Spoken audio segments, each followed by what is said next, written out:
안녕하세요. 오늘 우리가 다룰 주제는요, 정말 생각할 거리를 많이 던져줍니다. 인류가 수천 년 동안이나 굳게 믿어온 이 도덕성이라는 개념 있잖아요.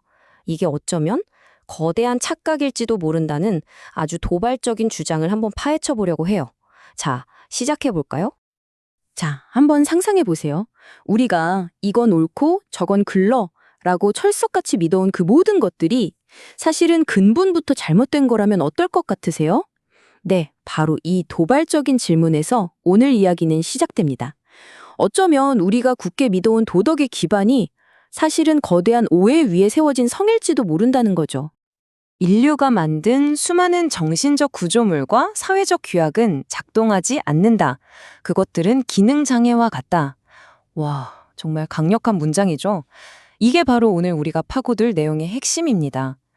생각해 보세요. 우리가 만든 규칙들이 사실은 우리 사회가 앞으로 나아가는 걸 가로막는 일종의 기능장애 같은 거라면 도대체 우리는 뭘 놓치고 있는 걸까요?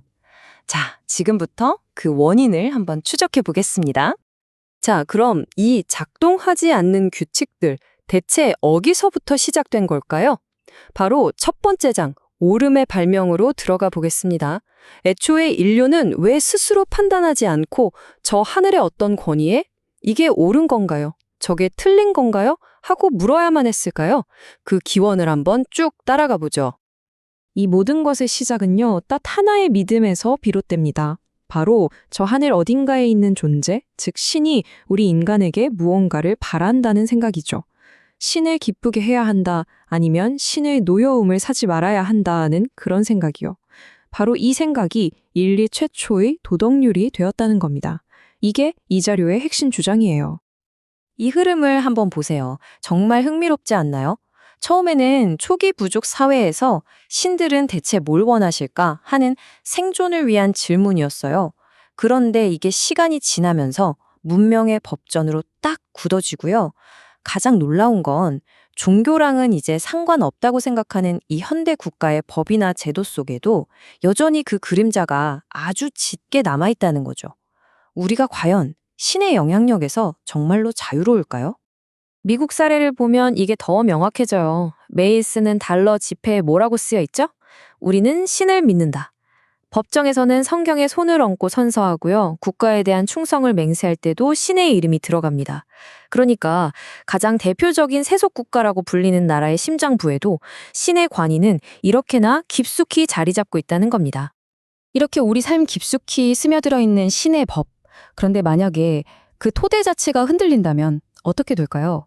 자, 두 번째 장으로 넘어가서 이 신성하다는 법들이 과연 오늘날에도 정의로운지, 다시 말해서 제대로 작동하는지 한번 따져보겠습니다. 바로 여기서부터 거대한 균열이 생기기 시작합니다. 하늘의 명령이라고 굳게 믿었던 법이 지금 이 땅을 살아가는 우리들의 양심과 정면으로 꽝 하고 부딪히는 순간이죠. 이럴 때 우리는 과연 뭘 따라야 할까요? 신의 뜻일까요? 아니면 우리의 상식일까요? 자, 첫 번째 사례를 보죠. 샤리아 법에 나오는 한 조항입니다. 법정에서 여성의 증언은 남성 증언의 절반 가치만 있다. 네. 이건 오늘날 우리가 추구하는 성평등이라는 원칙하고는 완전히 정면으로 부딪히는 내용이죠. 유산 상속 문제도 마찬가지예요. 쿠란을 보면 남자 한 명의 몫은 여자 두 명의 몫과 같다고 되어 있습니다. 법정에서의 증언 효력부터 재산권까지 바로 이런 구절들이 신의 이름으로 한 사회의 법적인 근간을 만들어 왔다는 점, 이게 핵심입니다. 근데 이게 특정 종교만의 이야기는 아닙니다. 구약성서를 봐도요. 고집이 세고 반항하는 아들이 있거든 그 성읍의 모든 사람이 그를 돌로 쳐 죽일지니라 라고 나와요. 오늘날 어떤 부모가 이 법을 글자 그대로 따를 수 있겠어요. 그쵸? 이처럼 여러 종교의 경전들에서 현대적인 가치관하고는 도저히 맞지 않는 규칙들을 수없이 발견할 수 있습니다. 여기서 중요한 건요, 방금 본 몇 가지 사례들이 그냥 특이한 예외가 아니라는 거예요. 신성하다는 경전들 곳곳에 지금의 보편적인 가치관으로는 도저히 받아들이기 힘든 규칙들이 있다는 거죠. 그리고 이것이야말로 신의 법이 오늘날 작동하지 않는 근본적인 이유가 됩니다. 자, 그렇다면 말이죠. 우리는 겉으로는 신의 법을 따르는 척 하면서 실제로는 대체 어떤 기준을 따라서 살고 있는 걸까요? 세 번째 장에서는 바로 우리 행동을 지배하고 있는 그 숨겨진 규칙의 정체를 한번 파헤쳐 보겠습니다. 그 숨겨진 기준은 바로 기능성입니다. 영어로는 functionality죠. 이게 뭐냐면 신이 뭘 원하실까가 아니라 이게 우리 사회에 그리고 내 삶에 실질적으로 도움이 되나? 이걸 묻는 거예요. 다시 말해 실용성이야말로 우리의 진짜 도덕적 나침반이라는 아주 놀라운 주장인 거죠. 우리가 도덕을 선택하는 방식은 이 4단계로 딱 요약할 수 있어요. 첫째, 우리는 절대적인 법을 믿는다고 말합니다. 둘째, 근데 살다 보면 이건 좀 아니다 싶은 비현실적인 법을 만나게 되죠. 셋째, 그럼 우리는 조용히 그 법을 무시하거나 그건 사실 이런 뜻이야 하면서 재해석해버립니다. 그리고 마지막, 결국 우리는 우리에게 작동하는 것, 즉 이득이 되는 것만 따른다는 진짜 기준이 드러나는 거죠. 우리 모두 자신도 모르게 도덕을 입맛대로 골라 쓰는 실용주의자였던 셈입니다. 이 표를 보면 한눈에 들어오죠. 왼쪽은 우리가 주장하는 기준, 절대적 도덕성, 즉 신이 원하는 것.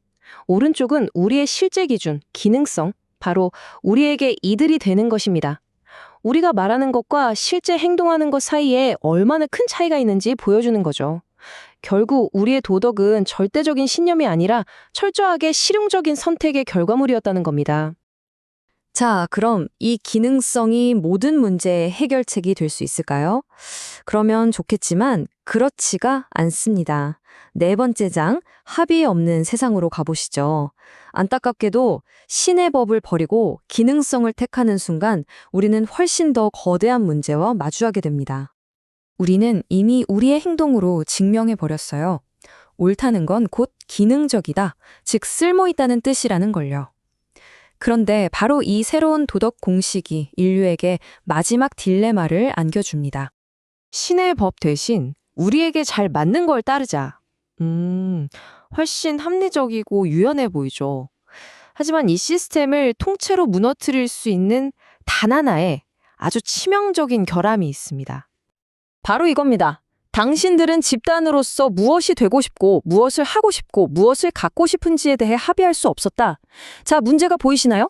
우리에게 작동하는 것이 기준일 때 그 우리가 대체 누구냐는 거죠. 나한테 좋은 게 당신한테는 나쁠 수 있잖아요. 우리 집단의 이득인 게 저쪽 집단에는 손해일 수 있고요. 우리 나라에 유리한 게 다른 나라에는 재앙이 될 수도 있습니다. 이 순간 기능성은 더 이상 도덕이 아니라 갈등의 씨앗이 되어버립니다. 인류는 단 한 번도 모두에게 좋은 것에 대해 합의해 본 적이 없어요. 그리고 이것이 바로 평화를 가로막는 가장 거대한 장애물이라는 겁니다. 자, 절대적인 도덕이라는 신화가 어떻게 무너지는지, 그리고 그 대안으로 제시된 기능성에는 어떤 한계가 있는지까지 모두 살펴봤습니다. 이제 마지막 결론으로 가보겠습니다. 결국 우리는 이 질문 앞에 다시 서게 됩니다.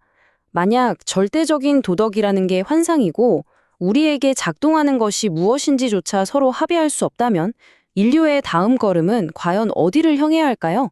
이 질문에 대한 답은 아마 우리 모두가 함께 찾아가야 할 숙제일 겁니다. 오늘 이야기는 여기까지입니다.